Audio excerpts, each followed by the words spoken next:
National games అనగానే భారతదేశంలో చాలా చక్కగా నిర్వహించినటువంటి ఒక కీర్తి ఉమ్మడి ఆంధ్రప్రదేశ్లో 32వ నేషనల్ గేమ్స్ని ఆంధ్రప్రదేశ్ నిర్వహించడమే కాకుండా అప్పటికి నేను తొలిసారి శాసనసభ్యునిగా ఉండటం వల్ల విశాఖపట్నంలో 8 ఈవెంట్స్ చేసుకోవడం, అందులో బీచ్ వాలీబాల్ కూడా విశాఖ వేదికగా ఒక పర్మనెంట్ స్ట్రక్చర్ని ఏర్పాటు చేసుకోవడం ఒకసారి గుర్తు చేస్తున్నాను. ఈరోజు 38వ జాతీయ క్రీడల్లో ఆంధ్రప్రదేశ్ జట్టుకి ప్రాతినిధ్యం వహించినటువంటి ఇద్దరు ఆనిముత్యాలు, ఇటు సాయి కానీ బాబీ కానీ ఇద్దరు కూడా వైజాగ్ నుంచి వెళ్ళి ఆంధ్రప్రదేశ్కి జట్టుకి ప్రాతినిధ్యం వహించి భారతదేశంలో అత్యున్నత క్రీడలుగా పరిగణించబడేటువంటి జాతీయ క్రీడల్లో బంగారు పతకాన్ని సాధించుకొని విశాఖ వచ్చిన తరుణంలో వారికి కోచ్గా నిర్వహించినటువంటి రైల్వేకి సంబంధించిన కోచ్ మన కుమార్ కూడా వారితో వెళ్ళడం జరిగింది. సో ముగ్గురు విశాఖపట్నం నుంచి వెళ్ళడం ఈ ప్రత్యేకత. అందులో భారతదేశానికి సంబంధించినటువంటి ఒక అత్యున్నతమైనటువంటి క్రీడలో నేషనల్ గేమ్స్లో మన ఆంధ్రప్రదేశ్కి వచ్చినటువంటి 11 మెడల్స్లో మనకి ఈరోజు బంగారు పతకాలు 4 వస్తే ఆ 4లో మన ఆంధ్రప్రదేశ్ బీచ్ వాలీబాల్ విశాఖ చెందినటువంటి క్రీడాకారులు తీసుకురావడం చాలా ఆనందంగా ఉంది. మరలా ఆంధ్రప్రదేశ్ వాలీబాల్కి ఒక ఆక్సిజన్ ఇచ్చారు వీళ్ళిద్దరూ. డెఫినెట్గా రాబోయే కాలంలో మరలా వాలీబాల్ అనేటటువంటిది ఒక గ్రామీణ క్రీడ.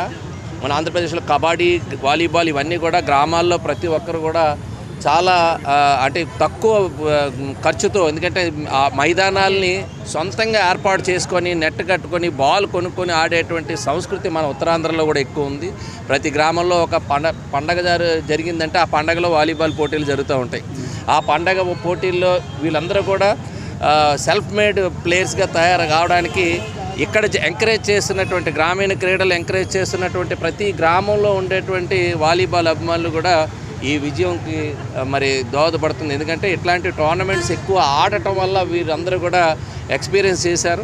ఆ అనుభవంతో జాతీయ క్రీడల్లో కూడా వీళ్ళు రాణించడం అనేటువంటి జరిగింది.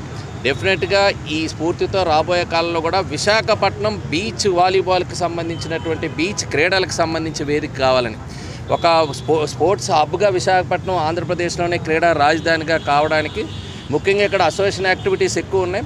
At the same time association యాక్టివిటీసే కాకుండా ఆర్గనైజేషన్స్లో ఈవెంట్స్ కూడా ఇక్కడే జరుగుతూ ఉంటాయి.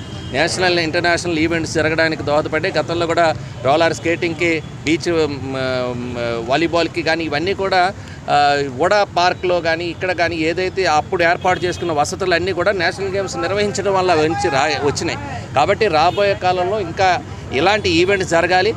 ఆ జరిగినప్పుడు ఇట్లాంటి క్రీడాకారులు కూడా తయారవుతారని చెప్పి భావిస్తూ డెఫినెట్గా వైజాగ్ భవిష్యత్తులో, ఎందుకంటే ఇప్పటికే అకాడమీస్ వస్తున్నాయి, ఇంటర్నేషనల్ స్టేడియాస్ కూడా ఇక్కడ నిర్మాణం చేయాలనేటువంటి తలంపుతో ఒకవైపు ముఖ్యమంత్రి గారు చంద్రబాబు నాయుడు గారు ఇమీడియట్గా ఈ రాష్ట్రంలో నేషనల్ గేమ్స్ జరగాలి, అమరావతి వేదికగా జరగాలి అనేటువంటిది గతంలో కూడా ఆలోచన చేశారు. గత పాలకులు అవన్నీ నిర్లక్ష్యం చేశారు. ఇప్పుడు మరలా రాష్ట్రంలో ఒక క్రీడలు నిర్వహించి మన సామర్థ్యాన్ని దేశానికి, ప్రపంచానికి చాటాలనేటువంటి ఆలోచనతో చంద్రబాబు నాయుడు గారు ఉన్నారు. కాబట్టి విశాఖని కాదు ఆంధ్రప్రదేశ్ని అన్ని రంగాల్లో, ఒకవైపు పారిశ్రామిక లేదా పర్యాటక రంగంలో ఏ రకంగా ముందుకు తీసుకెళ్తూ ఉన్నారు, అదేవిధంగా రానున్న రోజుల్లో క్రీడలకు కూడా ఆంధ్రప్రదేశ్ ఒక వేదిక అయ్యే విధంగా వెళ్ళాలని, ముఖ్యంగా దానిలో వాలీబాల్ కూడా ఒక మెడల్స్ సాధించడం అనేది వాలీబాల్ సంఘం అధ్యక్షుడిగా, ఆంధ్రప్రదేశ్ వాలీబాల్ సంఘం అధ్యక్షుడిగా, ముఖ్యంగా ఆంధ్రప్రదేశ్ వాలీబాల్ సంఘం తరపున